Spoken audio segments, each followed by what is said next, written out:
దాడికి సిద్ధంగా ఉన్నామంటూ ఇజ్రాయెల్ ఇప్పటికే ప్రకటించేసింది.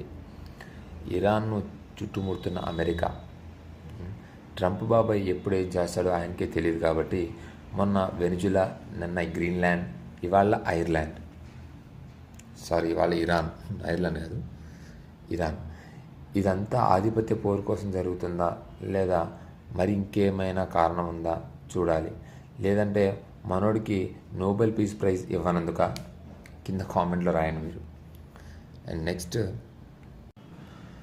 రోజుకి అత్యంత భారీ స్థాయిలో పయనమవుతున్న సిల్వర్ రేట్ ఇవాళ 20,000 పెరిగి ఒక్కసారిగా 3,60,000కి ఆల్ టైమ్ రికార్డుని నెలకొంది. నెక్స్ట్ గోల్డ్ వచ్చేసి 4,950 రూపాయలు పెరిగి మొత్తానికి 1,46,400 రూపాయలకి చేరినట్లుగా జరిగింది. లోకల్ మార్ట్ యాప్లో బిజినెస్ ఇన్వెస్టర్స్ కోసం స్లాట్స్ ఓపెన్ చేయడం జరిగింది. ఈ యొక్క లోకల్ మార్ట్ వెబ్ అప్లికేషన్లో ఇన్వెస్ట్ చేసి భారీ లాభాలను పొందడం కోసం ఇదొక సరికొత్త అవకాశం అనుకోండి. కావాల్సిన వాళ్ళు కింద కనిపిస్తున్న నెంబర్కి కాల్ చేయండి. Thank you for watching our video. Please do subscribe, like and share.